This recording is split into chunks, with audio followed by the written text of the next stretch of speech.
Because like I'm in super like lounge mode here. Yeah, whatever makes you feel comfortable, dude.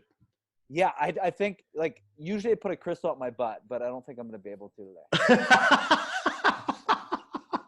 Just lodge it up there, you know, just so I can fucking just put my root chakra on fire. Yeah. Is that what you do when you have your buddies around and you sit like you've got a couch on this side and then like you're on that side, just lounging out, having a chat? Well, like that's always what I do when I'm gonna hang around people who are like a little bit negative and stuff. I just put a crystal up my ass and then it just kind of protects my energy flow. Oh yeah. Yeah. It's like a laser beam right at my anus, you know? Yeah. This blocks out all the bad energies, hey? Yeah. It holds all the good energy so they don't like steal my good energy. Yeah. Does that shit actually work? Do crystals actually work? Do you believe in that? I don't know. Like, you know, I'll hold a crystal when Kelsey and I record our podcast and I'm kind of like, this is kind of like placebo.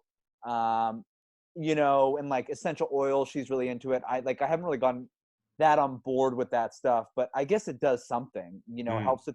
Like it could be like you're holding it. Like I don't really know about that sort of shit, but yo, have you heard of an author, completely random topic switch, but an author called Jeff Brown? No. Dude, you got to read his book, Soul Shaping. I just read it and I'm reading another one of his now. Yeah. But everyone that I've talked to recently, I'm just, particularly with people, I sent it to one of my buddies who's kind of newly on his spiritual path, newly on his healing journey. And I was like, you got to fucking read this book. Like Jeff Brown, Soul Shaping. It's so good. Yeah. Right. All right. Yeah. I'll watch this back and then I'll take note of what the book is. Yeah, man. So dude, let's have some fucking fun on this one, eh? Well, that was like, I started recording that just as you were saying, I'm just like lounging out. And oh, are we recording right now? Yeah. So that's going to be the start. Like you talking about shoving crystals up your ass. Dude, I love that you didn't tell me that we were fucking recording. So it's like, if you told me we were recording, I'd be like, oh, Jamie, you have to try and be funny. You have to try and be funny. Say something funny. But then fuck, it just came out. Yeah, I want the fucking raw J-Dog. The raw J-Dog, just with me just sitting here with a crystal up my anus, just penetrating on my prostate. It feels great. I'm aligned in flow, and I'm ready to go. Fuck yeah, dude. Let's do this. So yes, welcome back to another episode of the MindFit Movement Podcast. Today I have Jamie Rea. Yeah, you said it right, Ant. I love that. Thank you. Yeah, so a lot of people are like Rea or Rea. Well, dude, like I'll be on a podcast, someone will be like, Jamie Rea, and all my traumatizing memories from being in grade school and like the teachers like, Rea, Jamie Rea, and I'm like, fucking Ferris Bueller. Oh my God. You fuckers. Say my name right. Say my name right. You know, there's fucking 3 letters in my name. How difficult is it to say Ray?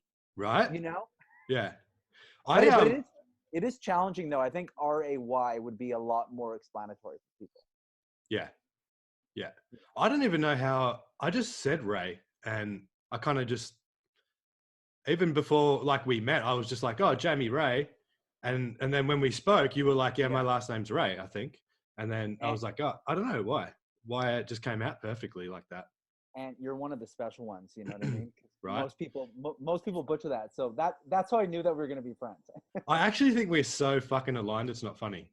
Dude, like you and I have definitely, you know, some similar backgrounds. And I think a lot of the stuff that is kind of our work is quite similar. A lot of the things that we have to work through. Yeah. And because when I was interviewed on Kai's podcast on the Zura Health, it was one of those same things. I was like, oh, you know, I have a lot of kinship with you, even though Kai and I maybe hadn't hung out that much. I felt a lot of kinship with her from afar. And, you know, she's Kelsey's best friend.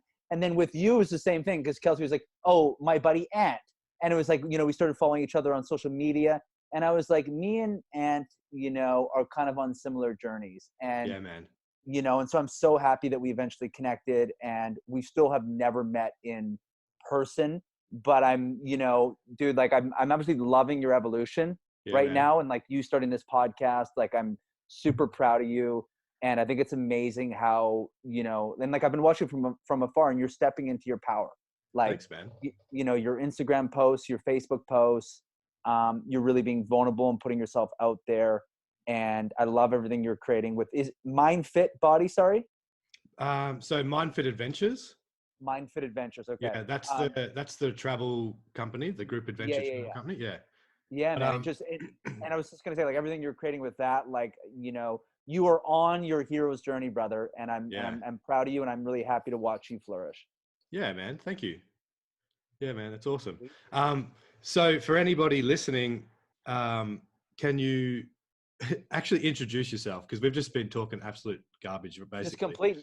complete Yeah. fucking nonsense. Yeah. So, introduce yourself, Jamie, and what you do. Yeah. Give the listeners a bit of an introduction to Jamie Rea. Sweet, man. And the first thing I want to do is tell Mark, if he's listening to this somewhere, that I felt super insecure after watching that video of you and him recording a podcast. And Mark's got this podcast set up in his house. Mark is like the fucking Terminator of podcasts. He's got this, big giant fucking dildo coming out of the wall. You know what I mean? Like, recording his podcast. And dude, like, my computer is balancing on nails right now. Like, there is literally a box of fucking nails, and there's a hammer to the right. So we're really getting rugged here. Raw dog J Ray. But yeah, so I am a dating, relationship, and life coach. I'm also a screenwriter and filmmaker and comedy writer. And I guess kind of my journey, the best way to explain it is I started off as a writer. So I started off with like a blog called the Brolog when I was in like my bro-y stage in my mid-20s. Was writing about like, booze and partying and picking up women. And that's kind of where I started. And so I had this kind of, male maxim type website for a while. And then basically through that, I ended up building up a freelance writing career and started writing professionally about dating, relationships, and sex for various publications across North America. And then eventually that led me to coaching, just from writing all these articles for various publications. And then people would be reaching out being like Jamie, like, I love this, blog or article you did for the Good Man Project. It really, really spoke to me. And so I kind of felt called to the coaching space. Like, it wasn't my original plan. Like, my whole thing was, because I was pursuing comedy and screenwriting, and my whole thing was like, I'm going to become fucking a star. I'm going to become a star, like screenwriter, comedy writer, show creator, all this stuff. Then at 35, this was like what my subconscious mind was saying. Then at 35, I'm going to become a life coach. And it wasn't something that I even realized was really on my radar until I actually felt called to coaching. And I was like, whoa, like, I've actually always had this thing in my head that I would eventually become a life coach. And then I obviously did not become a fucking star. I did not become a star. I did not become this Hollywood bigwig. And I mean, there's still time. So who knows? Not yet. Not yet, exactly. And then so I was called to coaching, and then got into the coaching space, and now I'm a dating, relationship, life coach. And with me, obviously, I love to bring in a lot of humor and a lot of weirdness and a lot of chaos and kind of fun.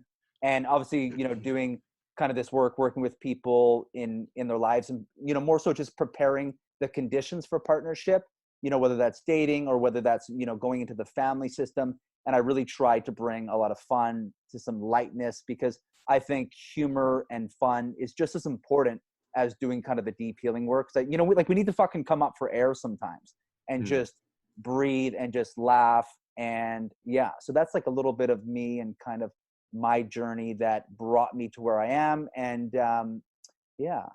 So was the Brolog, was it humorous and kind of like, was it about, like picking up women and giving advice about picking up women? Is that what it was kind of about?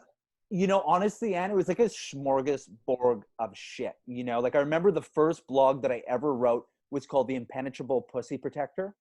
And it was what? Yeah, The Impenetrable Pussy Protector. And it's basically how women would like be out on a Friday night, and they would go to the dance floor, 4 or 5 girls, like on a girls' night, and they would all put their purses, they would get in a circle, and they would put their purses in the middle, and they would flail their fucking elbows out and be like, girls' night. And basically they were just swatting away all the dicks because it was about the girls. And I was like, this circle, and I remember being out one night and seeing this circle of women. I was like, that is an impenetrable pussy protector. There's no way a dude can get in this circle. And anytime a guy tried to get into that circle, they're like, elbows out, ladies. And they fucking, elbow. So you were just watching this? I was just watching this Watching and it like unfold. watching it unfold. And basically my childhood friend that we started the Brolog with, it was honestly, you know, him and I at a bar, you know, pimp drinking, which is basically being at the bar and like leaning, like not even engaging in the bar, but you're sipping on your drink and just leaning against the bar and just kind of observing. And we basically would sit at the bar and come up with ideas. We would basically observe what was going on. And it was really true to kind of where we were at when we were 25. You know, we were both single. You know, we were into partying. We were into, you know, kind of meeting different women. It was more like lifestyle stuff that we were talking about. You know, there'd be dating, relationships. We had a guy who did a column about gentlemanly stuff. So it's, you know, it could be writing about different types of whiskey or writing about, you know, different types of bourbons and, you know, how to tie a bow tie. So it's kind of a bit all over the place, but I was basically managing a bunch of different writers from all over North America. And I was also writing, you know, my own kind of column in there about dating, relationships, you know, kind of all the different things. And so it's funny because like looking back on those articles now, I'm like, these are so fucking bad. Like looking, like it's so elementary looking back on it, but it's beautiful because like that was, you know, very much true about kind of where I was at that time in my journey. I was just beginning. So it's really interesting looking back at it now. Yeah. And like how different you would have probably viewed the world in the dating space. Yeah, man. Like I honestly didn't like, I don't know if you can recall kind of your journey before kind of finding self-development, personal growth, relational development. And I like look back on my life now before it. I'm like, I was a fucking hurricane. I was just all over the place. And you know, I would love to hear your experience, but like for me, finding personal growth work, finding relational education was basically like finding another planet. It was like, but this is the planet. I was like, I've been on Earth and Earth sucks balls. Earth is fucking terrible. And there's this other planet, like, you know, it's a combination of like all the other planets combined. Fucking Pluto, fucking Mars, Venus, Jupiter, Saturn, all of them in one. And I was like, what is this other realm? Like, people are speaking a different language. They're using words like alignment and, you know, crystals up your anus and all these different things. Like, what was like your experience like, and like finding the self-development space and kind of hearing about these things? Was it kind of, did it just open up your world and like, you know, man, it was like a complete 180 degree, you know, switch.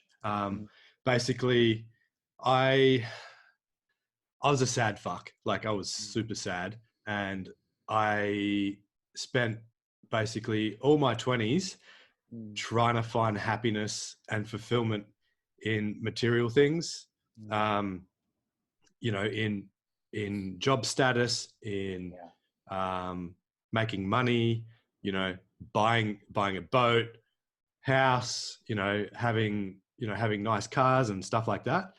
But it just never made me happy.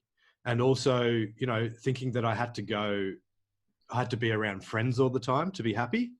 And, you know, like always going out. And then because I've dealt with a bit of social anxiety, then I would drink and then take drugs and get fucked up. And then I would just feel like shit for the next 3 days, right? For one night of thinking I was having fun, you know? And then it all started when I went traveling. So basically, if we step back a little bit, I was engaged to a chick, and you know, there's a whole fucking story in that in itself, and about how like I only did what I knew how to with the resources that I had at the time. So, you know, I thought that I had to be married and have kids by the age of 28. And it was like a subconscious thing. Even though there was sort of like in the conscious mind, I thought about it, but I didn't know why I was thinking that. And from what I've learned is that because my parents were young, like 28, my dad was 28 when he had me, right? So I thought that's what I had to do. Thought that was like how you evolved. So I basically pushed a relationship that wasn't right. And, you know, like nothing against her, like she was a great person and everything, but I kind of, pushed that along, even though when I knew it wasn't right. but I kept pushing out the intuition of me saying that this isn't right, to basically, and also I didn't want to hurt her feelings by breaking up with her and all that kind of stuff. Yeah. But we ended up splitting up, and then I was like, fucking hell, like, what the fuck is life about? You know, like everything that I thought that I knew that I had to do and what life was about, like, I don't have anymore. I've lost my house. I've lost my fiance. I've lost my dog, right? I'm now living in my dad's house that's like in this back room that's a shithole. It's cold as fuck. You know, like everything that I've worked for is gone. You know, what the fuck? And then I think it was like after Christmas or something, I was walking along with my cousin Julian, you know, Julian, and Big Jules. And he, I turned, like, he was like, I think he'd just gotten back from traveling or something. And he was kind of like, had a good spring in his step and stuff. And I was just really depressed and sad. And I was like, dude, what the fuck is life about? Like, you know, I've just been through all this, you know? Yeah. And he's like, mate, I think it's just about having fun and doing things that make you excited.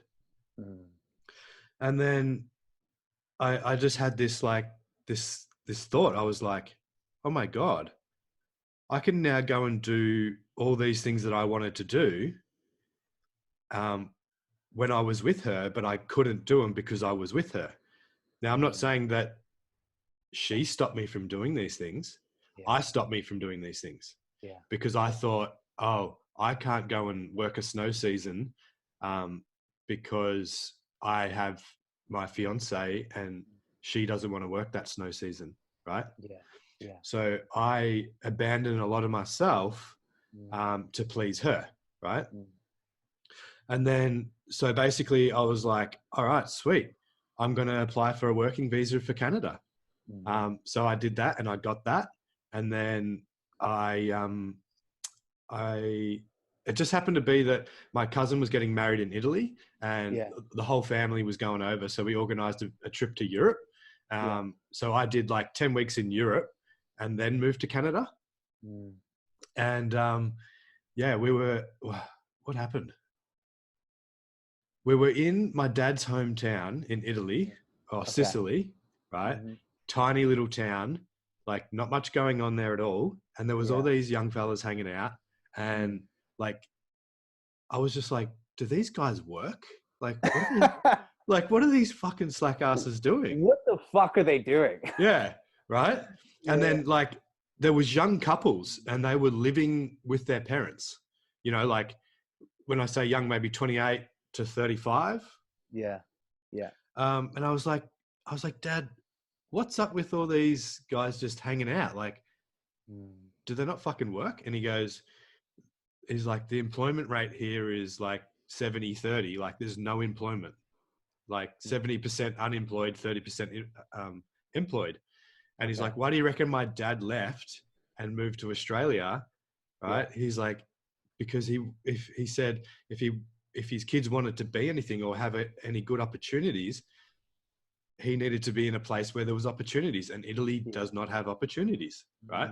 Well, specifically where they grew up or they were born. So I was kind of just like, wow, like, and they were reasonably happy people. Like they were hanging out, they were like laughing and, you know, connecting with each other and stuff like that. And I was like, what the fuck's going on here? Like, these guys don't have any jobs, so they probably don't have any money. They're living with their parents, right? But they're still fucking happy. I was like, what is going on with me? Like, I have a house. I had a great job, high paying job, right? I had all this shit. And I was fucking miserable. Like, I'm like, there must be another way to look at life. Yeah. So when I moved to Canada, that was when, because Jules was living there and he had already been on his self-development journey.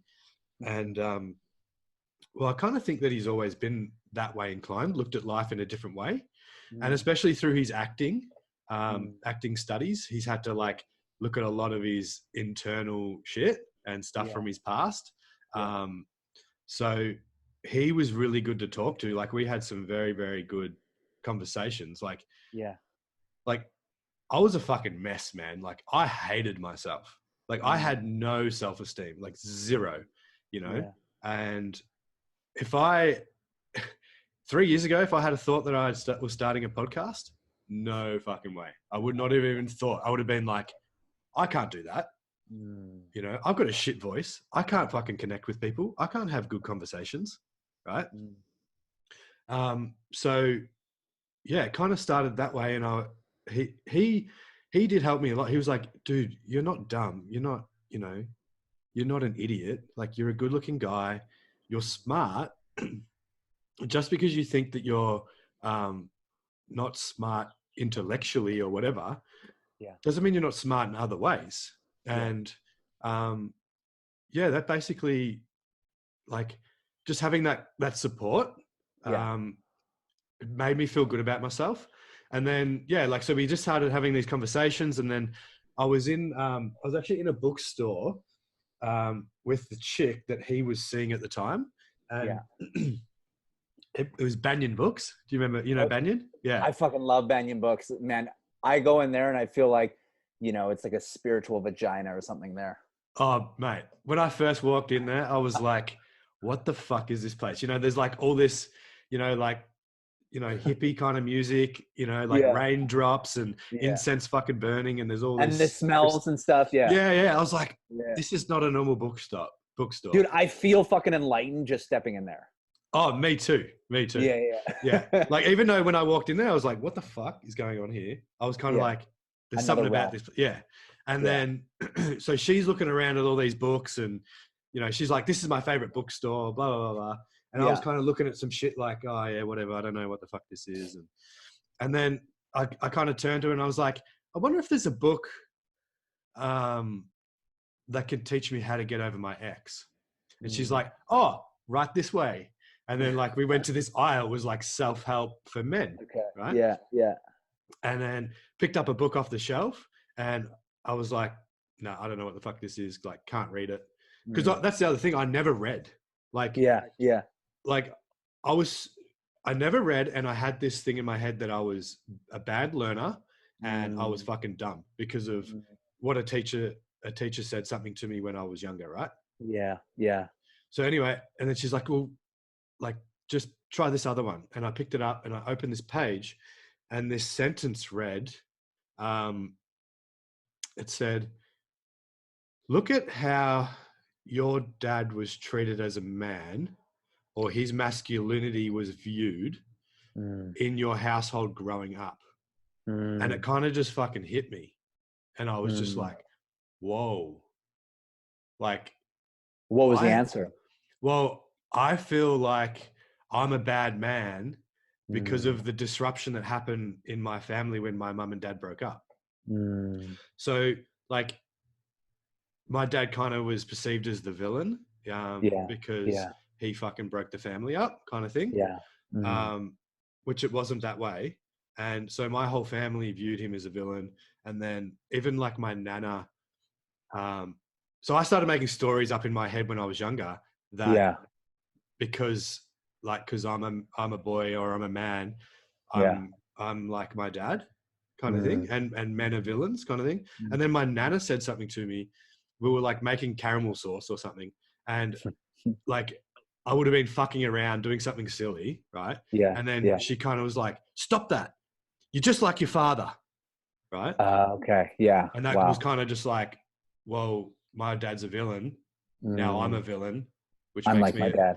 I'm just like my dad. Yeah. And I'm a piece of shit kind of thing. Right.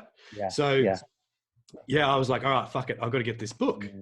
So it was called Backbone. I don't know if you've read it or you've heard of it. No, I've never even fucking heard of it. No. Oh man. So such a good book. And it was like, it was so opening for me.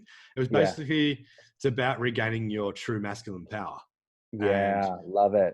Yeah. And like, even just, it taught me the meaning of true masculine power, like when you think about masculine power, you think about these guys that are rich and they drive big cars and they've got power over people, and you know they can boss people around, and you know, and talk badly to women and stuff. So that power, the word power, never really, I didn't like it because I didn't want to be that fucking asshole, right? Yeah, because like, you know, I think often, particularly if we're going to talk about like a survivalist type world, and you know, and like I kind of think of it like this, that we're the first of the thriving generations, just in the sense that like our parents were kind of the last of the survivalist generations, and they sacrificed so that we could thrive and we could go on this kind of inner exploration. And I really feel like we're at like a crossroads, because I think in a survivalist type world, we look at power as accumulation of things, obviously, which is kind of the track that you were on. Well, I'm going to accumulate things where I'm probably after some sense of safety and security. You know, I'm going to get the house, I'm going to get the job, I'm going to get the girl and be married. And so it's all trying to, you know, extort validation. It's trying to extort our worth, achieve some sense of power because we have things. And then we realize that obviously, you know, if we feel disconnected from ourselves, how can we ever be powerful if we're disconnected from ourselves? And if we're after those things where we're not actually connected to our bodies, we're not actually connected to our emotional worlds, then because we're so powerless, because power is connection. Power is working in cohesion with mind, body, soul, spirit, our emotional world. And I really feel like, you know, our parents, you know, and it's, you know, you talking about your dad coming over from Sicily, you know, to Australia, so you could have a better life. Like they give us this amazing gift of this inner exploration where we could almost rediscover what it meant to be a man of power. And I really connect, man, with what you're saying about, you know, maybe not growing up with the best examples of what healthy masculinity looked like, because my dad is the most amazing father ever, and I would never ever want to say anything against him, but he's quite passive, right? And so I didn't grow up with that example of what it looked like to see a man really in his power.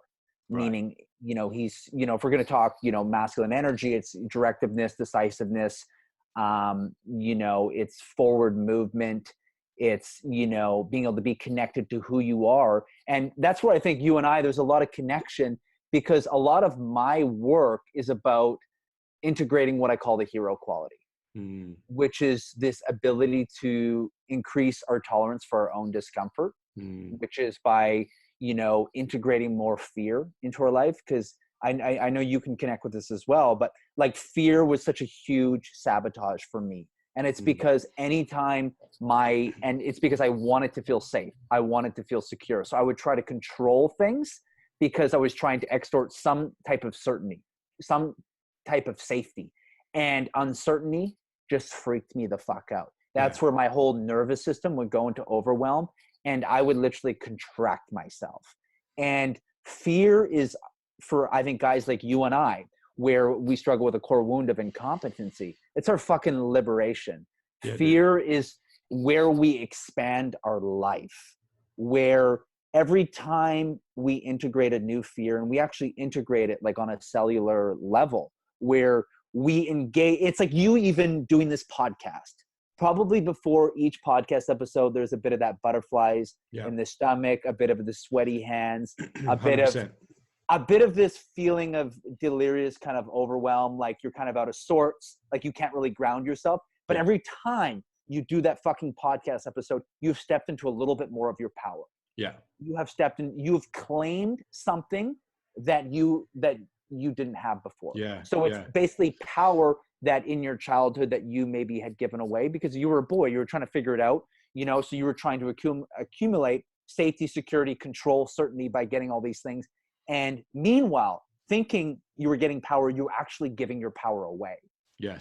Because your power is that inward journey to cultivating a connection with all that you are. And when we embrace all that we are and we create this free-flowing ecosystem between mind, body, spirit, everything, and that's through the process of integrating our fears, then that's where we really step into our power. So every podcast episode you do, every time you face a fear an up level where something feels a little out of reach, or something feels a little too far stretched, or where we don't feel capable. And because I struggle with the same stuff too, you know, and it's where I engage in something where I previously didn't think I was smart enough, or I didn't think I was capable enough. And we're able to, you know, be in that discomfort and experience the white light on the other side, which is that feeling of like, I did it. I'm alive. It went pretty good. I feel fucking powerful. Yes. You know, and I really feel that has been a lot of my work. And, you know, since I've gotten into the coaching space, like I'm still a relatively new coach, and it's been a continuous path of claiming a little bit of that power that I had given away when I was younger. And I really think, you know, what we inherently in a survivalist culture, what we do to try and seek power is actually us actively giving our power away. Okay. Because how can we be powerful if we're actually disconnected from who we are? The most powerful person in a room is the person who knows himself the best. Yes. Yes. So that's actually something that I wanted to talk to you about was like the hero's journey. Yeah. And what, like for people listening, how would you explain a hero's journey, and why would you encourage somebody to start like looking at their hero's journey? Yeah. And it's funny you bring this up, because I'm doing a Instagram live tomorrow with my old life coaching school where I was certified through. And I'm doing an Instagram live about storytelling and about how to find your unique and authentic voice as a coach. And this is something, have you ever heard of Joseph Campbell? He's got he was the angry therapist? No. Joseph Campbell, he died in 87. Okay.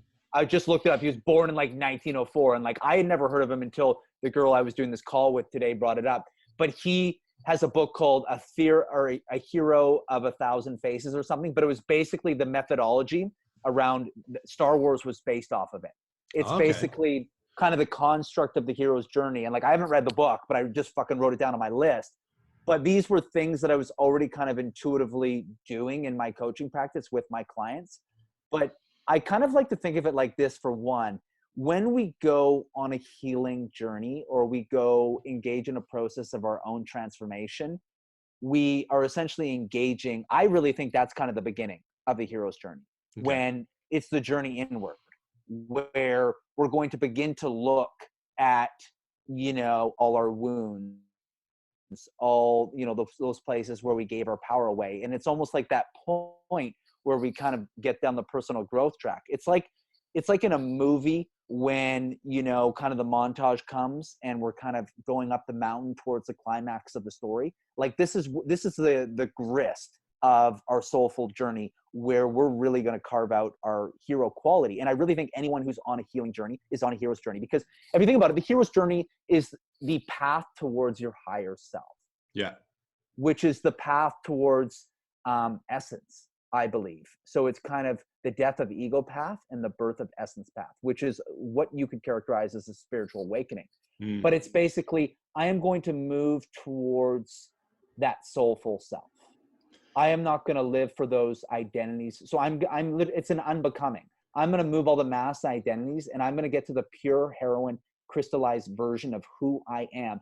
Like, I'm literally going to get back to the boy I was when I was 8 years old, and I built an adaptation on the playground because I was bullied, and I told myself there was something wrong with me. I'm going to get back to that fucking boy, the soul of that boy. And like, for me, you know, one of my mass and identities was party boy. I wanted to be the extroverted guy at the party that was always, you know, a people pleaser. But there was this more sensitive, soulful boy within who used to love writing poetry in his bedroom. And I was bullied for my sensitivity when I was in school. And part of my hero's journey has been getting back to that boy who used to write poetry in his bedroom and telling myself that it's okay. So it's getting back to the essence. And it's like that part of you that's written the cosmos, that it's, and Jeff Brown, the author I told you about, it's like your soul scriptures. It's basically figuring out why you're here. And oftentimes, if we look at our story, usually our greatest superpower is our biggest area of vulnerability. Yeah, man. the area that we struggle with the most is it becomes our work. And once we integrate that on our work and we literally put a cape over that vulnerability and we literally wear that vulnerability with pride and power. And that's kind of what I think of the hero's journey. And like, for me, what's interesting, and I think you'll be able to relate to this as well, but, you know, I kind of identify as an underfunctioner of someone who has a core wound of incompetency. And the hero's journey for the underfunctioner is actually what I call the hero quality, which is actually, you know, how can you increase your tolerance for discomfort? Which is, you know, because fear sabotages us. So how do we embrace fear, integrate it into ourselves, expand our world? It's individuating from the family system. So it could be if we have an enmeshment with mom and, you know, actually being able to be somewhat isolated, just in the sense where we could move into relationships and where we ignore intuition because we're trying to extort safety or security, rather than learning how to actually advocate for ourselves. So the hero's quality is the ability to, you know, advocate for your needs, the ability to set boundaries, the ability to, you know, look at maybe family enmeshment, you know, and integrate all these things. And it's kind of just interesting how I think for you and I, our hero's journey has actually been about adopting more of that very hero quality. But I really think, man, like, you know, the hero's journey, and when I bring it up in my sessions, I'm like, what would the hero of your story do? If you were to be your hero right now, what would you do? And that is essentially how in this moment can we move towards our higher self? Yeah. How can we move towards the higher vibration thing? Yeah. It could be, you know, we're in a fight with our girlfriend and, you know, the higher self move, which is becoming the relational hero, is be the first one to admit that you fucked up, the first one to prioritize the connection, the first one to break the walls of your shame and be, I'm sorry, I'm a work in progress, I really fucked up there. I overreacted, I would love to make amends, this connection is so important to me. And so it's connecting to your heart. The first one to connect to your heart, you know? Can I just interrupt? Can you just watch your microphone on your top? It's just scratching it. So is it? It's coming through. So is it better if I lean over like this? Well, if you lean to the opposite side, it'll probably not rub on your hoodie. Do you know what I mean? Yeah. Is that better? That's better. That's better there. Good. Yeah. So as long as it doesn't rub on your hoodie, then it'll be all right. Yeah. Got it. So can we go back? You said something about, I don't know if you said stepping into your higher self instead of being in your ego self. Is that what you said? Yeah. So it's, you know, this is a lot to do with like when you go through a spiritual awakening, but I really constitute it as the hero's journey, which is, you know, obviously, you know, it's important to we need to have some element of our ego, because our ego is where we get our ambition. Our ego is where. I'll just stop you there, please. Yeah. What the fuck is an ego? Because a lot of people that are listening, they're going to be like, what's an ego? You know, like what does ego even mean? Because there's, you know, it's like a buzzword in the self-development realm, you know, it gets used a lot about, you know, your ego this and your ego that and blah, blah, blah, blah. So would you be able to explain a little bit about the ego and what that is? Honestly, I really simply kind of identify the ego as the individualized self. As, you know, if we're going to think, so it's important to have this element of separateness, because if we're going to get like really woo-woo, you know, essence would be, you know, unity consciousness, that we're all one. We're one with other human beings. We're one with the fucking trees. We're one with Mother Earth. And then the ego, I really see it as kind of this separation, that we're our own individualized self. And I really feel like when we have, you know, maybe too much ego going on, everything that we're doing is to actualize self. You know, it's the accumulation of things that our whole purpose is to, you know, accumulate more wealth. It's to accumulate more power in our career. And I feel like, you know, when we get more of the combination where like an ego and an essence can work in synchronicity between each other, where we still know that we're capable, we still feel we have something of value, whether, our ego could be, we know we're a talented writer, but, it's coming from a place of essence because it's coming to serve and connect other people.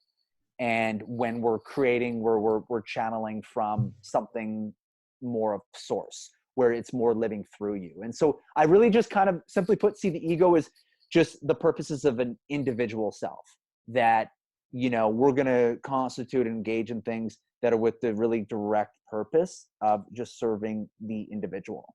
Okay. And a place of essence is a more of, more of a unity consciousness, that we're all connected to other people and we play a really small role. Right. So in essence is like, we have something to give, there's a little bit of ego there, but it's coming from a place that we know we're just a small, tiny piece. And it's kind of that knowing that we don't actually really matter that much. We're such a small, important piece of the pie, So what's the ego designed to do? If is it to keep you safe, but also is it to make you step into your higher self? Like, I'm just trying to get the definition right here. I definitely think that, our ego is important to 100% like keep us safe, right? To protect us. And, I think it's necessary to have some element of an ego for us to do anything. Right. For us to be able to fucking get out of bed in the morning, we have to believe that we're capable. We have so it can be healthy. Yeah, 100%. And like Jeff Brown, again, the author I was talking about, he really has this. So his whole concept is grounded spirituality, which is the bridging of Eastern and Western philosophies. And whereas more in Eastern philosophies like Buddhism and stuff, let's completely eradicate the ego. So let's only be in a place of essence, right? Like, let's be in a place of we're all one, we don't really matter. And, more in Western society, it's very self-serving. If we're going to look at like corporate America and stuff, it's very kind of ego-driven. And he talks about the process is we almost temporarily need to eradicate the ego and go into this space of just woo-woo spirituality, where we excavate all our kind of inner emotional terrain, face ourselves, and then we come in with a more integrated ego, is kind of his approach, where we really kind of get to the bottom of, our wounding from, maybe we experienced trauma or whatever our work is, like the ways in which our parents weren't able to be there for us, becomes our journey of reparenting. And his kind of example of it was the best that I had seen, because it was something honestly that I was curious about, like, what is really the difference? And he broke it down in a beautiful way where, it's temporarily like removing the ego, and then it's working with it and integrating it into a really healthy capacity, because we do need to have some element of an ego. Like, if we're going to have no ego, then we're just fucking floating on a cloud. Right. You know? Yeah. That's interesting that it can be healthy and also unhealthy, because like, before I learned anything about ego, I don't know a lot about it, but I always just thought, like, people would be like, oh, he's got a big ego, like it's a guy that's kind of like arrogant and thinks the sun shines out of his ass, right? Yeah. And I never knew anything about how your ego holds you back from doing things, how your ego is like, basically you can do things to try and come across like you're, like a good person, or, you're like, people even do things to make it look like they're enlightened, but they're really not, and that's the beauty of social media, I guess, these days. People can post all the fucking quotes and share all the memes and everything, but, it's their ego trying to put out there that they're on this journey and stuff, but then they never integrate what they're learning. So 100%, man. Like, I always think like the most enlightened, the people who, perceive themselves to be the most enlightened are actually the least fucking enlightened. You know what I mean? Because, enlightenment is really just having a really cohesive relationship with reality. That is what, like, and Jeff Brown, again, I'm bringing him up a lot because I've been so stoked on his work. And he talks a lot about that. And I think it's really important that we get to like a balanced synchronicity where there is an element of ego, but it's in a really healthy way. And it's working in a mutual tandem dance with our essence. And, like what you're speaking about, I feel like sometimes, when we struggle with our self-worth, we'll have the capacity to either deflate, which is to tell ourselves we're a piece of shit, or we'll have the capacity to self-inflate. I'm the shit. Yeah. And my capacity was always to self-inflate, was always to be like, I'm so fucking gifted. I'm so fucking talented. Okay. I'm fucking, so fucking, like not to that extent, but, and like, do you fall more in the deflate spectrum? Yeah, definitely deflate. Yeah. 100%. Yeah. But you and I, again, would have struggled with the same thing. But we just had different ways of coping with it. Exactly. Is it? Yeah. It's so interesting because it's that, what is it? Self-esteem or confidence or whatever that you lack. Yeah. But to, I don't know, how do I explain it? I will shrink so I don't be seen at all. So people don't know I'm there. And then I can't be, I can't be scrutinized for having low self-esteem or whatever. Whereas you will inflate to make it look like you have more, like you do have everything under control. Yeah. And you, what was I going to say? Fuck, I've lost my train of thought. But that's okay. Good. A little bit of like it's struggling with the shame. Yeah. And to like get, and I totally resonate with what you're saying. And to like give you an example, and I still find myself, and this is like part of my shadow with me too, where is it okay if I sit like this? Is that fucking? Yeah, that's good. That's actually good. Yeah. That's okay. Because it's not touching your hoodie. Yeah. Yeah, it's just not touching myself. I like to be able to see you a little closer because I'm leaning back. I feel a little bit disconnected from you. You want to get closer. All right. I want to get closer to you because we struggle with the same core wound. Keep those fucking crystals away though. I know, dude. It's lodged at my butthole. My butthole's so tense right now. I feel like coming out, and I'm just tensing my asshole cheeks to keep that shit in there.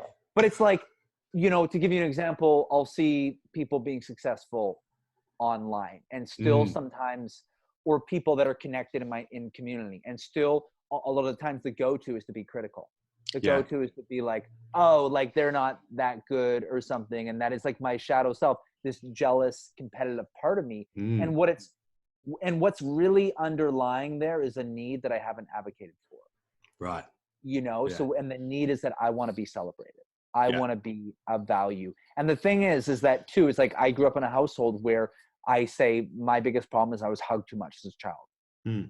I was told I was special too often, which is why I feel entitled to love, which is why I struggle with discomfort. And so, for example, in that moment where I'm critical of someone on social media, like, oh, like they're, I'm just as good as talented as them or whatever. What I really need to do is be able to show up and celebrate myself. I need to be able to tell myself, Jamie, like you are great at what you do. You're totally capable. And it's also coming from this scarce mindset as well, thinking that by them being successful, they're taking something from me. And oftentimes what I try to do is, that's actually a sign that I need to be celebrating people more, that I need to be actively going out there and really being a champion for other people. Because as Kelsey's taught me, like, she's been a great kind of role model in that for me. But that's how you embody abundance, is that you celebrate and champion other people, because you know that everyone has a little skid mark of greatness in the world. Everyone has a skid Everybody mark. does. Everyone does. And that's why, like, you becoming so successful at what you do is not taking anything from me, and me becoming so successful at something is not taking anything from you, because you have this beautiful, unique voice that is yours to claim. And I really believe that and that's where we're going to go, if we go back to embodying our essence. But when we're at that place, being more from ego, more externally, we've given our power away. So we're actually powerless, which is why we feel threatened by the power of others. But when we come at it from a place where we feel internally powerful, because we're connected to our inner world, we feel so powerful, but we're connected to the power of others. And I think that's a really that's been a big kind of learning curve for me, where it's, you know, anytime that I move in that space, it's me giving my power away, because my power is in me being connected to myself, is in me being able to be a champion for myself, and just know that we all have a really unique imprint that we're here to put on the world. And there's space for all of us to exist in, you know, beautiful cohesion with each other. Yeah, totally. I think we all have a special gift to give to the world, and it usually comes from our deepest pain, you know? Yeah. Like, you know, I really think, have you read the book, The Big Leap? Yeah, I have. Yeah. Yeah. I just read that recently, and I fucking love that book. You know, and I believe we have a lot of gifts, but I really believe that our true superpower, like ultimately what we're here to do, is the area that's been our greatest area of vulnerability. Transforming that area is where our most powerful part of ourselves is located. Yeah. So, you know, maybe you've struggled with, you know, health. You've had a really poor relationship with your health. And like, for me, I've been a hypochondriac a lot of my life. And I have a lot of fear around like death, a lot of fear around getting a terminal illness or a disease or whatever. And so for me, actually, and I've had this real unconscious belief that I'm just an unhealthy person. Right. And so for me, actually, to be able to heal my health, which is actually contains its most, you know, higher self spiritual component, be able to transform and evolve that area. And so if we really look at like what our deepest area of vulnerability is, like those areas often really locate where our greatest power is. Yeah. And my biggest fear is being incompetent and not being good enough. Right. Yeah. So like that fucking stops me from doing a lot of things. It paralyzes me. Right. Yeah. And I like, that's what I'm working towards doing. And it's, like you said at the start, it's being, becoming more, comfortable with the uncomfortable, you know, and learning how to, embrace more discomfort. Right. That's actually how you get more comfortable. Yeah. Yeah, exactly right. Because once you've done that hard thing, then you know that you can do that hard thing again. So it's and then that uncomfortable thing now becomes more comfortable, and you've claimed more comfortable things. Yeah.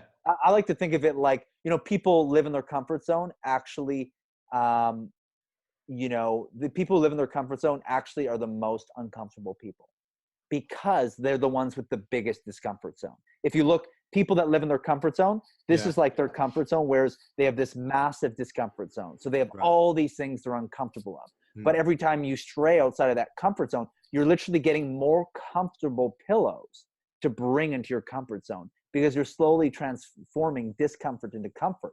Because, you know, for example, doing this podcast, at first it's really uncomfortable. Yeah. With every time a little bit more uncomfortable. Eventually it's going to be so fucking comfortable. You're going to be sitting there in a fucking Speedo, smoking a fucking cigar with like swimming goggles on your face. And you're going to be riffing these fucking Buddha-esque shit out of your fucking butthole. And it's going to be the most profound thing. And you know, are going to put such minimal effort in, you know, you still have to put effort into it, but it's going to be comfortable, and it's going to feel like flow, and it's going to feel easy. So you're actively expanding your comfort zone. So you're actually engaging in ways to allow yourself to make yourself feel more comfortable, which is so beautiful. Yeah, that's it, man. It's, yeah. And it's like, it all comes like all entwined together, like even confidence. Right. And I think you taught me this. It was, so for anybody listening, I actually did a bit of coaching with Jamie. Yeah, buddy. A bit of love and relationship coaching. But, so I think you taught me how to build confidence is building competence. So the more competence we have in an area, the more confident we feel. So it all intertwines into everything, right? So, you know, the more I do the podcast, the more I can build evidence and say, look, I am competent. Yeah. Then that's gonna give me more confidence. It's going to create fucking swagger, brother. Swagger. It's going to create swagger. Like, honestly, like, for example, when I got into coaching, I was like struggling with imposter syndrome. I'm like, how am I going to coach these people? And I was like, and the way that I combated my fear of incompetency was like, I'm going to read a book every week. Now I read 2 books every week. And that is, and I feel like I'm in conversation and I'm like, I can fucking make it rain out here. You know what I mean? Because just the amount of stuff I've been reading, and that has really helped me feel less like a fraud, make me feel less like an imposter when I'm in a coaching session. And then obviously doing more coaching sessions and feeling more and more capable, and holy fuck. And you know, what you'll find from doing this podcast is how fucking capable you have always been. It was just the fear. It was the anticipation of the failure, which, you know, I feel like with people who struggle with incompetency, which is you and I, we become paralyzed with fear in inaction rather than becoming an action-oriented failure. I have this one client who was struggling with this, and what I told her to do was to praise your failures, was to bless your fucking mess. And my homework assignment for her is I like that. Bless your fucking mess.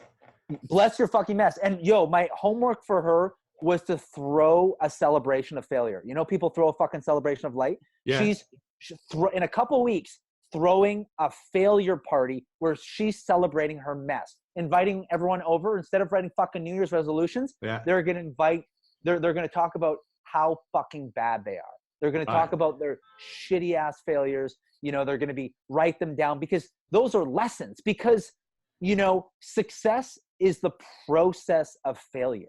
The most successful people on the planet are those who have failed the most. And actually, by failing, you're in process of becoming successful. You're actually in action. And the thing is, when we're so afraid of failure, the thing that really takes us down is that we fail, and all of a sudden, rather than showing up for ourselves, we turn against ourselves.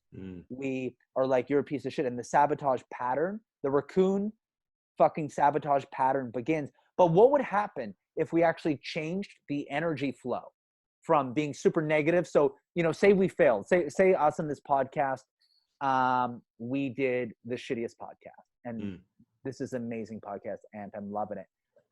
But say it was terrible, and say like I was speaking like I was fucking having a stroke, and I was just like saying the shittiest things. It's like, Jamie, you're the worst fucking guest. And I get off the podcast and I'm like, Jamie, you are a fucking cunt. You're a piece of shit. You are so bad. You are so dumb. No one wants to hear you. But what if I changed the flow of emotion and I started dancing, and I was like, Jamie, you fucking failed on that podcast. So fucking, that was beautiful failure. Oh my God. You were fucking terrible. You were so fucking successful at being awful. Yeah. Oh my God. You were like the most successful bad podcast guest ever. And all of a sudden we put a bit of a different emotion to the failure, and we actually bless the failure, because that failure was now a lesson. Because what did we learn through that? And you know, if we're going to be successful at something, let's be successful at failing. Let's be really fucking amazing at failing. And now, you know, because all these neural pathways are created from emotions and thoughts. But what if we attach different emotions to the failure? Then what we do is we limit the sabotage. Yeah. We all of a sudden we bless the failure as this beautiful thing. I am so successful at failing, and we're so fucking good at failing. We're amazing. You know what I mean? I'm going to integrate this. Dude, praise your fucking mistakes. Yeah, man. And celebrate them, because, you know, failing, it's way better to be an action-oriented failure than someone who's paralyzed in inaction. And I think with guys like you and I, and just anyone listening, if you struggle with incompetence, if that is like your core wound, it is, your mantra is to be an action-oriented failure and praise your failures as gifts from God. Yeah. You know, and that just changes the emotions that you attach to the failure. And what it basically does is, you know, because failures happen like dominoes. I failed, and then we turn against ourselves. The dominoes unfold, and we go into a really negative spiral, right? Right. But Right. what would happen if we limit that, and then our bounce back time is so much quicker, Mm. you know? Totally, man. It's like two different mindsets. It's like scarcity mindset and then growth mindset. So like the scarcity mindset is you fail, you fuck up, you turn against yourself, you treat yourself like a piece of shit, you say all the bad things, negative things to yourself, and it's the self-sabotage spiral down, down, down, down. But if we can go into the growth mindset and be like, dude, you are the best, shittiest podcast guest in the world. Like, you fucked that up so good. Fuck yeah. Yeah, what am I going to learn from this? Right. Yeah. Yeah. Because shit happens to people all the time. Yeah. And it really is just the way they view the situation. And I used to be like this. I used to be like, oh, the fucking world's against me. You know, why the fuck did this happen? You know, blah, blah, blah. But now when things happen, sometimes I do start to go down that, you know, that route. And I start telling myself, but I catch myself. I'm like, no, you've got a choice here. You've got a choice on how you respond to this, right? You can either be sad and miserable, right? Which is okay, I think, for a little bit, but like get yourself out of it by saying, what can I learn from this? You know? And I think there's so much fucking beauty in that, because that's how we grow. The failure is the lesson, and then and then it just calls more growth into our lives. Man, everything in life is the stories we tell ourselves. Everything in life, and what happens is we build these stories, and these stories are basically what we've attached from our thoughts and emotions. And stories are these connections that we have made that have become made of concrete through repetitive thought and emotion. And for example, like I was coaching one of my clients, and we're working through her father leaving, like her father left the family. Okay. And so we're working through that. And so as we're processing through that, what I asked her was like, what do you love the most about yourself? What do you think is what are you most proud of yourself for? What do you think is greatest about you? And she started to talk about like her resilience and her ambition and, basically her ability to be independent, the big thing was resilience. And I was like, do you think you would have been as resilient if your father was there? And she's like, probably not as resilient. So I was like, your father leaving, he did you a favor, because what you love most about you would not have been possible if you had your father in the picture. Yeah. Your dad is your greatest spiritual teacher. Your father's absence made you exactly who you are. Your father's absence gave the best things about you.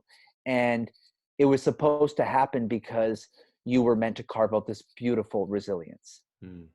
And, and then we're working through the stuff, and we were meant to do the work that we were doing. But, the story that she told herself, was obviously there's a lot of grief and there's a lot of anger with that. But, if we can kind of reframe the story and be like, what is the most traumatizing thing that has happened to me actually is the very thing that created what is greatest about me. And, I needed my father to not be there to be able to establish this resiliency. And he actually did you a favor. And then now what you have is this really heartbreaking thing has become this hero's journey. This journey where your father was meant to leave so you could become the resilient son of a fucking bitch that you are. Yeah. So you could be powerful and you could be independent. And that is your most natural gifts were brought to you by the circumstances in which you grew up.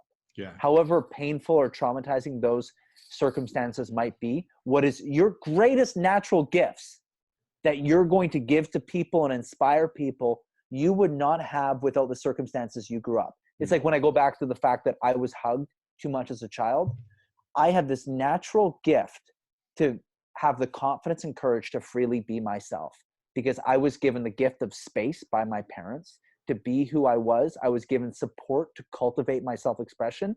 That is the natural gift that I give to people. that is in my cells. By me just being who I am, I inspire other people by being myself. And I call people more forward into their self-expression.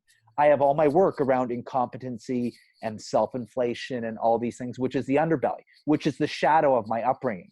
So the ways our parents were able to love us, bring us these natural gifts that we naturally inspire other people, and the ways that they were not able to love us are the ways in which they've left for us to learn how to love ourselves, which is our work. That is our soul evolution. Those ways they couldn't love us because they were the children of parents, they were acting through their own adaptations. They passed the baton. It was like, I wasn't able to, I've given you this. In the movie of your life, your hero story is taking this baton of the love I couldn't give you and running with it and making this the story of your fucking transformation. Yeah. Yeah, totally. Oh man. Fucking hell. We went deep in there, eh? Oh dude, I think that went deeper than that crystal that's in your butthole. Oh God, I think dude, I'm pretty sure the crystal naturally penetrated deeper while I was speaking all that shit. It went all the way. Like the idea was just sucked up. Dude, I wanted to penetrate my root chakra because I wanted to like have this kind of awakening moment here. And I was like, my root chakra, like, you know, I want to like inflame it and put it on fire. So now I feel like there's like tiger balm on, you know, my tailbone right now from this fucking crystal just penetrating up. It feels fantastic. Oh my God. Have you ever put tiger balm on your balls? I don't think I have. Have you? Yeah, man. We used to do, when we were in high school, we had this challenge. It was called like the tiger balm challenge. Yeah. And we used to tiger ball challenge. Yeah. We used to put tiger balm on our balls and like see if we could, well, we had to withstand it, right? So we'd see who would be in the most pain, right? But like it was really, really bad. But then after about 10 minutes, it was really, really soothing. Like it felt really good. Yeah. And then, so it went from like, it started off as Vicks, you know, like Vicks vapor rub. Okay. Like, so like Vicks, aren't Vicks cough drops too? Yeah, exactly. Yeah. Okay, but there's like this rub that you put on your chest when you got a cold, and it was mild. It was a mild burn, and then it went to deep heat, and then it went to tiger balm, and then it went to this thing called Denka Rub Extra Heat Gel, and it was like it was fire, and it was just the best to watch. Like your mates just put it on and just like be in agony for 10 minutes, but then afterwards they'd be like sitting like you, just like really casual and just enjoying the soothing sensation of their balls. Dude, that's a great metaphor for life, because a path of ease is via temporary discomfort. Oh. The most ease-filled life is through temporary discomfort. Your commitment to discomfort is actually your commitment to a life of ease. Can you explain a bit more on that? So your tiger ball experiment was you fucking, you know, without even knowing it, you were unlocking the pathway of your fucking transformation. Yeah. So it's like, if you think about it like this, like say you're like in a relationship and there's kind of like an elephant in the room and like you want to have this ease-filled, really connected relationship. In terms of your pathway to ease in that relationship is through all the hard conversations. Oh yeah. Through you having the hard conversations, and then now you have freedom in that relationship, because you've endured all those temporary moments where your palms are sweaty. Oh my God, we're having the children conversation. We're talking about all this shit. I've never had these type of conversations in a fucking relationship. I'm losing my shit. I need a fucking crystal in my butthole right now. And then we have this conversation and we feel fucking free. Yeah. The connection feels like ease. You know, in a relationship, when you're having all the conversations, there's a lightness to your connection. You and your partner look at each other and it's like, there's no shit in our connection. Our connection is free. We have no shame individually of anything we're holding on to. We're not withholding everything. You know, that's why like when we release our shame, put everything out there, now we're free. We're light. Heaviness is shame. Yeah. Heaviness in the body is because you're holding on to truths that you haven't expressed. And so that's how we open up the channels, is through getting rid of our shame. Now we don't need it. We don't need a butt crystal. You know what I mean? Because we've plunged out all that shame, and now we're a free bird. There's a lightness to it. And so the discomfort is, you know, your commitment to doing the hard thing for the reward of ease and, you know, balls that feel, you know, beautifully tingly on the other end. So it's the temporary discomfort of doing the hard thing is what brings you ease. And it's like, you know, a life of ease. It's like doing the hard thing of quitting your job that you don't like and starting the business that makes you feel more aligned and more connected. And now your life has more ease in it. There was so much discomfort of like quitting your boss and being like, sorry, this job's not right for me. There was the discomfort of telling your parents, I quit my stable job. You know, you would help me through school to get a degree in this job so I could get this job. And now I'm fucking quitting. And there's the discomfort of maybe looking at your friendship circles and be like, I'm not so connected to these friends. Maybe I'm going to go try and find a soul pod where they actually understand my soul and the connections feel like ease. And there's that discomfort of being alone, of facing that isolation of being on your own while you're in transition to finding more of that soul pod so your life can feel more ease. Every moment we commit to being uncomfortable is committing to longevity of ease. Fuck yes. Are Holy your balls shit, bro. tingly right now? They are Dude, very tingly. My balls are tingly and my anus is on fire.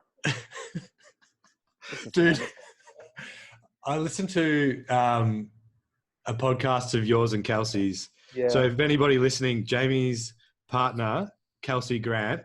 The extraordinary Kelsey Grant. The extraordinary Kelsey Grant. They have their own podcast. It's called the Power Couple Podcast. And they talk about things about, you know, relationships and different things that can help your relationship thrive. And the intros are fucking always so hilarious. And, the story time? Oh, yeah. So you guys were chatting about how you had the microphone that didn't pick up from both ways. So you had to sit next to each other as opposed to sitting across from each other. Right, You were staring at your painting on the wall. Of me. I'm staring at that same painting right now. And you were, Kelsey was explaining what the painting was. And you kept butting in and trying to tell people what the painting was, but it actually isn't. So you're describing something totally different. Like she was like, so it's Jamie sitting there and you're like, yeah, I'm on a white rug. I'm naked. And she's like, no, you're not naked. You're in a tuxedo sitting there. And you're like, yeah, I've got grapes in my mouth and I'm spreading my ball sack to make it look like a bat wing. That's what I said. Oh my what God. the fuck? Yo, I've never heard anybody say that before in my life. I love how I'm here talking about essence and I'm staring at a fucking picture, a portrait of myself. Yeah. So Kelsey told me about that when you guys first started dating, right? Yeah. And I was like, fuck, this guy's a bit narcissistic. Yeah. And then, because of the painting? Yeah. So that was my view. I was like, yeah. So my view, and it was like, he has a painting on the wall so he can look at himself all day. Like, what the fuck is wrong with this guy? Yeah. But your actual reason why you have that painting is because you want to be a work of art and like you want to continually grow and be a work of art. Is that right? Well, like the reason why I got it was because I was recording these videos of me in a tuxedo and it was like a meta comedy joke where it was like, I'm a man in a tuxedo sitting in front of a portrait of a man in a tuxedo. So it was just kind of like, you know, the joke inside of the joke kind of, it was just like a weird kind of idea. Cause I was like, I want to record these YouTube videos. What am I going to use? I'm like, let's just get a picture of me wearing the exact same things I'm going to be wearing in front of it. So it's more like kind of a comedy meta joke. Yeah. And then people would come over to like, you know, pre-drink before going out or something. And they'd walk in and there's this big portrait of me in a tuxedo. And they're just like, what the fuck is wrong with you? And I'm like, a lot of things I'm seeing someone about it. Okay. Yeah, exactly right. Oh man, you're going to have to listen to the one we did today. Those stories are ridiculous because I make that up on the spot. Yeah. I started to realize that you did that. Like you started to make that shit up on the spot. It's like, I'll read the Wikipedia of what the movie's about and get the names. And I'll read that once. and then I'll basically be like, I don't know what's going to come out. Yeah. And I just try to piece it together on the spot. And so that's why they're so chaotic. They are fucking very chaotic. But I think like, yeah, it just, that's what's wonderful about you, man, is like you're so knowledgeable. But it comes across as chaos, but also so like relatable. And then like even in your coaching calls, it's just so like, I don't know, you just come across so fucking beautiful. Like, I don't even know how to explain it, man. It's so, I don't know, like you're chaos, you're funny, but it all comes across so good in the end. I don't know how you do it. It's just fucked up. I really appreciate that, man. That was thank you for that acknowledgement. You know, the image that came to me as you were saying that, have you ever seen the movie Twister? You know, the one with Helen Hunt? No. Well, it was about this tornado, this really destructive tornado. And I like to consider myself like a tornado. And like because the inside of a tornado is really beautiful. When you get inside of it, it's kind of like this work of art. So on the outside, it's like chaos, like a destructive tornado. And then you get on the inside and it's like, oh, you know, it's like, it's a little more peaceful. And there's like, there's a cow spinning around, but it's playing a violin. Yeah. And there's fucking, you know, like a house flailing off, but it's, you know, playing like piano keys. And it's like this weirdly, it's kind of like organized chaos in like a really musical way. And that's the thing, your descriptions, when you talk, your descriptions are so visual. Like you can visualize them as you're describing something like that, like a cow in a fucking tornado playing a piano. You just visualize it straight away. I feel like when I explain things, I'm just all over the shop and people don't understand what the fuck I'm talking about.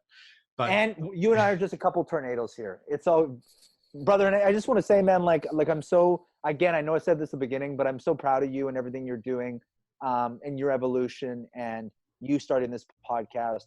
And I just want you to know how competent and capable and intelligent you are. And I just want you to make sure you remind yourself of that. And anytime you need a bit of a blow up or anything, just give me a call, shoot me a message, and I'll fucking pump your tires and I'll put a fucking crystal up your asshole myself, man. You fly all the way from Vancouver, Canada to do that for me? I'll do it with the holy crystal. It'll be a fucking pilgrimage where I'm going to insert this crystal into Ant's anus. I'm going to do it. Perfect, mate. Perfect. Alrighty. So I think we're coming up nearly like the hour mark or maybe a bit over. I don't know. How long have we been talking for? I have no fucking idea. I don't know. I don't even know how to check that. So it's 4:25 my time, but you're in Australia. I don't know if that means anything. So we jumped on at 3. So it's been an hour and a half. Fucking hell. Yeah. It's been like an hour and a quarter probably. Yeah. Wow. I got lost in that. Well, I did want to talk to you about some other things, but that's okay. We can do another potty another day. Dude, I'm down to podcast with you anytime because you and I know each other. So I know that I can just bring my full weird self and it'll be welcome. You know, other podcasts, I'm like, you know, clenching my ass cheeks and trying to like be like a good boy and not say anything too offensive, you know? Yeah, exactly. And with you, I know I can just spread my ass cheeks and shit all over the place, you know? Absolutely, man. Fucking oath. Yeah, I love it. I do want to ask you a couple of questions before we go, just some finishing questions. Yeah. So do you have a morning routine that sets you up for the day every morning? And what does it look like? Yeah. So first thing when I get up is I make my bed, and I make my bed like a work of art. Right. Ask Kelsey. In another lifetime, I'm a Filipino hotel maid. Like I would school a fucking hotel of maids at how to make a bed. It takes me like 15 minutes to make my bed. 15 minutes? I make sure there's no fucking creases. I pat down every fucking pillow. Wow. So I'll put on some music or a podcast or something or an audiobook, and I make my bed like a work of art, because that's the step one, is the accomplishment of making your bed. Yeah. You know, because really the purpose of life is learning how to wipe your own asshole successfully. And so it's a successful day even if I just made the bed. I did something. I'm competent. I made this bed. So I make the bed. Sorry, I'm just laughing about wiping your own asshole. Anyway. Just because, we're like, oh, we got to be so successful. You know what? You got up, you went to the bathroom, you have a clean asshole at the end of the day. You succeeded. You wiped your asshole. You have a shit-free asshole. You are crushing it. Yeah. Because sometimes that's a successful day. You're going through depression, a breakup. If you're going through a hardcore breakup, you're dealing with grief. Someone you really love passed away, and all you do in that day is wipe your own asshole. You are a fucking success. And you got to tell yourself that, right? Yes. It's that old thing. Praise your mistakes. Praise your butt wipes, brother. And so I'll make my bed, and then I always meditate for 15 minutes. Sometimes I'll do a silent meditation where, I'm trying to be fucking thoughtless and all that stuff. And then other times I like to manifest my meditation. So for example, I'm writing a TV show right now, and because I'm also a screenwriter. And for the past year and a half, I've had this idea for this show. I finally wrote the pilot.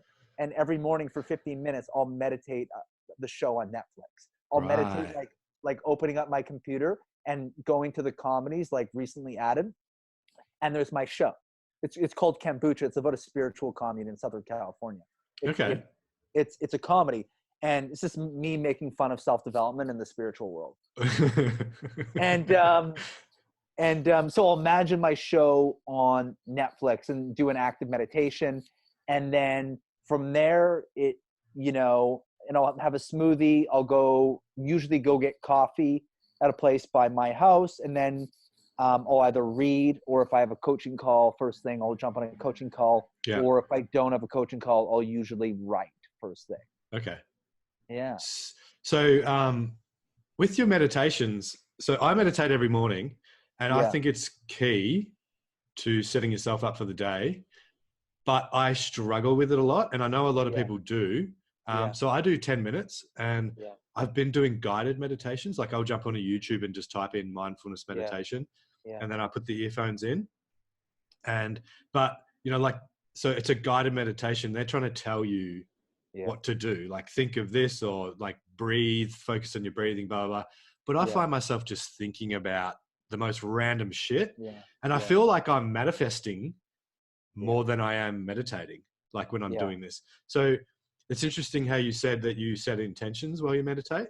So I was thinking maybe if I started doing that, it might be better for me than actually trying to just block everything out, because like doing more of an active meditation. Yeah. Because people say, and like Kelsey and I are in this meditation club where we meditate every Tuesday night, and we set intentions and we manifest and stuff.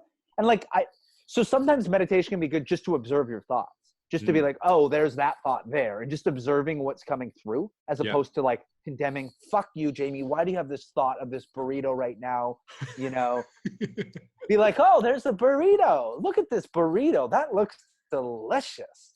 If it's a Whole Foods burrito on 4th Avenue, I know why you think of those, because they are fucking delicious. Well, that's what love is. You know what I mean? Love should not feel like crack. Love should feel like your soul is eating a burrito by a fire. Oh, mate. And that's a conversation for another day, right? We didn't even fucking talk about relationships. I love it. We didn't even talk about I'm a love and relationship coach. Let's talk about fucking heroes' journeys and I don't know. We talked, but this we didn't even talk about underfunctioning. I know we didn't talk, dude. But we talked about. Kelsey's the one who advocated this for me, always, because I would always criticize. Oh, I didn't say what I wanted to say, and she's like, whatever came through you was supposed to come through. So whatever this podcast is right now, this was what it was supposed to be. Energetically, you and I colliding in this moment, what came through was what this was supposed to be, and it's beautiful. Yeah, man. And that's why I kind of wanted to free flow, because with Mark, I sort of had an outline of things that I wanted to ask him, and sort of it was kind of scripted, and it kind of made me not be present. Whereas the free flowing, like when I sat down with Jules, I didn't have anything. I just free flowed, even though I know Jules, right? And it was a lot easier, but it was more free flowing. And I feel like it was the same with you, very free flowing, because I didn't outline and script how I wanted the podcast to be. I just was like, no, I'll just let it be what it is. And it, Well, like as soon as you saw Mark with that fucking Terminator podcast, you're like, I gotta fucking be on my game here. yeah, exactly. I was like, fuck, this motherfucker's, he's bringing his A game. Yeah, he's got this fucking studio of a podcast here. Shit, I gotta make sure I'm on my game. I'm surprised it wasn't all blacked out with sound deadening walls and all the shit. I know, and he's got a bunch of workers in the background, like making sure the sounds good. Yeah. Alrighty. So last question. Yeah. What book are you reading right now, and what are you learning from it? Grounded Spirituality by Jeff Brown, who I've talked a lot about. Oh, you did say that at the start. Yeah. Yeah. I literally just started, like I just finished the introduction or the preface. So I haven't learned a ton yet. I mean, every page is just like oozing with fucking value. But I guess the big thing, and I had read his first book before, so it kind of carries over, but that spirituality is your connection to reality. That, you know, people who are some people are looking for an enlightened moment, whereas he was looking for an enlightened way of being. You rise up to meet God. You don't go and find God. God is within you. So it's ascending with the feet on the ground.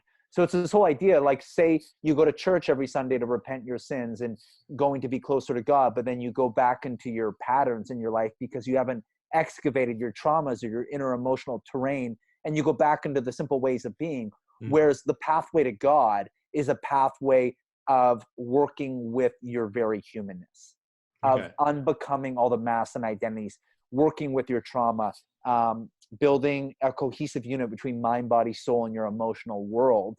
And it's just your connection to reality, both dark and light shadow and dark shadow. And so just his whole take on spirituality, it's called grounded spirituality. It's a combination of like Eastern and Western philosophies. The Western philosophy being healing your inner emotional terrain, and the Eastern philosophy is more woo-woo, you know, removing of the ego, unity consciousness, and kind of bringing those together. Whereas spirituality is essentially just our vast, complex humanness. It's good shit, eh? Beautiful, man. Well, I'll have to put that on the list. So do you read hard copies, or are you an audiobook dude? I usually have one hard copy and one audiobook going at a time. Oh, okay.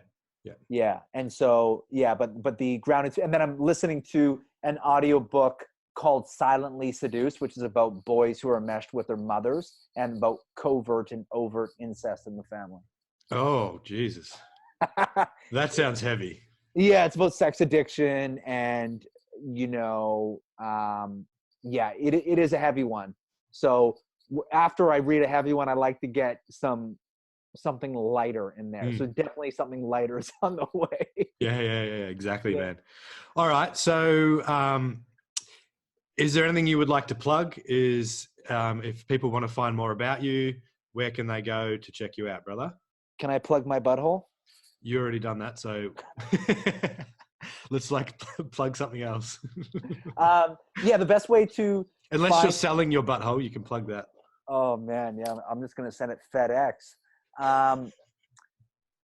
Find me on Instagram at jamie.n.rea, R-E-A. That Instagram handle is the fucking worst.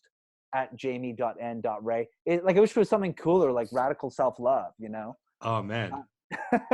She's got a fucking cool Instagram handle.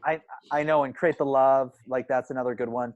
But yeah, you can find me on Instagram. Also, you can check out mine and my partner Kelsey's podcast, the Power Couple podcast, on Apple and Spotify. And then the last thing, you can check out our relationship school, which is legendaryloveacademy.com. And we have a membership site called the Love Legends Academy that we're launching in the next month or two on there. So check us out, ladies and gents. Alrighty, man. Thank you very much for coming on, and appreciate the fuck out of you and all your wisdom. I appreciate you too, brother, man. And thank you so much for having me on, man. Let's definitely jam again. This was a lot of fun. And Yeah, man, I'm just going to go to the bathroom and take out my crystal. Oh my God. All right. Let's leave it at that. So good, Ant.